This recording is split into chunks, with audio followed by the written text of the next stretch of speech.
I've been very busy, you know, Christmas and stuff.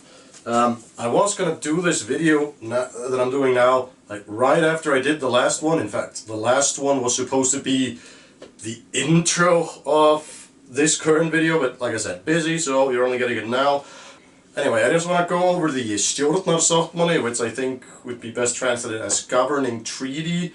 There is an English version of it. Now, the whole thing is 60 pages long, and you know, a hardcore political junkie like myself might read the whole thing, but I don't think most of the normies wouldn't. I mean, I will leave it in the description in case you really want to, but I'm just gonna cover like certain excerpts from it that I just thought were interesting, you know, that I want to talk about.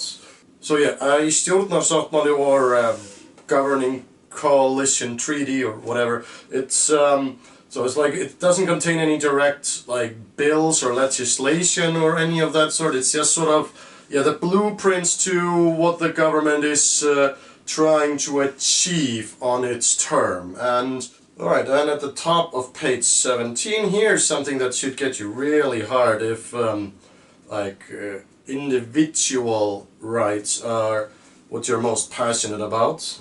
Here it says, the real wealth of Icelandic society lies in the fact that we all matter, which makes it important that we all have the opportunity to participate.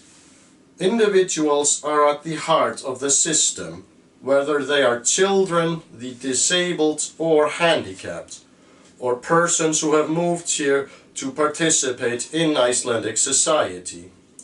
A strong welfare system is the basis of equality and ensures that we can all prosper. Nothing to add. I think that just sounds great. Okay, but now let's talk about like one of the two main things that I want to focus on in this video. On page 33 there is a chapter simply entitled Seniors.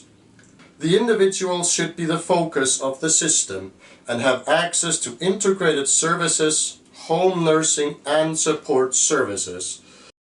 More diverse residence and service options will continue to be developed to make it easier for seniors to live at home for as long as possible, such as flexible daytime care and therapy services, and new technology and innovation in services for the elderly exploited. Particular emphasis will be placed on health-promoting measures to combat social isolation and loneliness.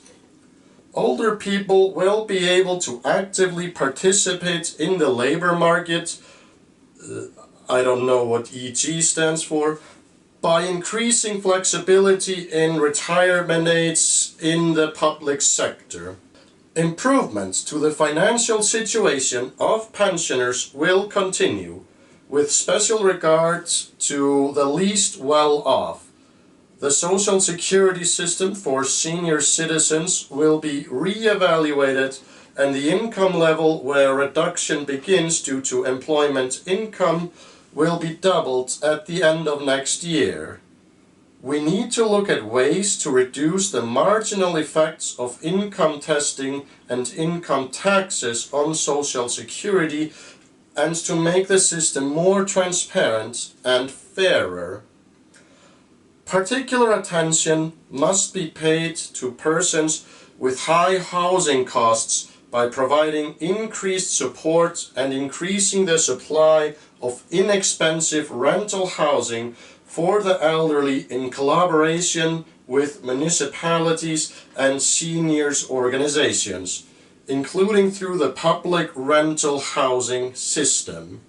Now, the reason why I'm placing so much emphasis on the elderly part of this is because, well, like as in with most Western European countries, the population of Iceland is growing older. You know, people are having fewer children, and when they have children they tend to have them at a later age than people used to. So yeah, slowly but surely the population is growing older. And there was a pretty damaging report that came out, I think last summer, that showcased that a severely high number of Iceland's elderly people are in some sort of financial difficulties, you know, having problems making ends meet, or, you know, just have very little money to spend, you know, when they have paid, you know, all their bills at the end of the month. Also, one major drawback of the Icelandic welfare system as of now is that a lot of seniors, at least the ones that aren't quite so fit, you know, that they get stuck for long periods of times in hospitals or other medical facilities because there aren't enough available spaces for them in retirement homes. And that has the very negative side effect of there being fewer hospital beds available, because so many of them are blocked by, you know, senior citizens who, if there were enough proper elderly facilities available for them, they could be there and, yeah, not occupy hospital spaces. In other words, if we had more proper retirement home facilities, then this would be a two birds, one stone situation, you know, where we would also gain more hospital beds out of it. I also want to mention that obviously the Progressive Party, Framsóknarflokkurinn, was the biggest, well, net winner in the last election, and one of their campaign promises was that we would install a more, I guess you would call it a more fluid retirement age system, basically, where people, you know, people will always be able to retire at a certain age, 67 I think, but in certain types of jobs, especially if you worked in the public sector, you have to retire at age 70. Yeah, you can't continue working past that.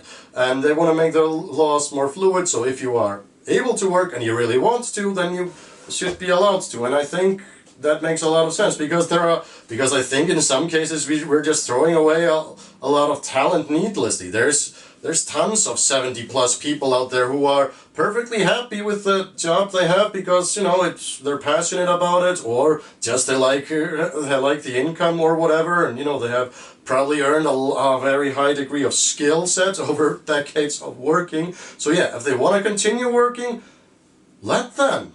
Yeah. And of course, it would be very beneficial if more seniors could, you know, live at home.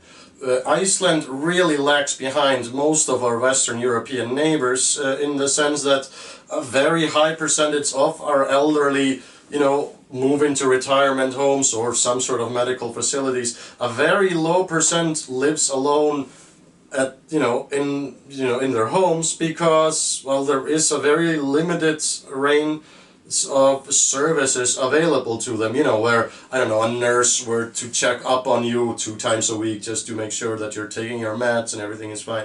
We have a very limited amount of this kind of home service here in Iceland, and thus more people than necessary are forced to move into retirement homes rather than to just stay at home, which would be probably much better for the person, because obviously who doesn't want to continue living in their house, which they probably spent decades paying off, and yeah, not have to move into some, facility where you don't have the same amounts of freedom. And yeah, this would also just be very efficient for the economy, because running a elderly home or whatever sort of facility costs money. And you know who pays for that? I do. And my fellow taxpayers do, so yeah.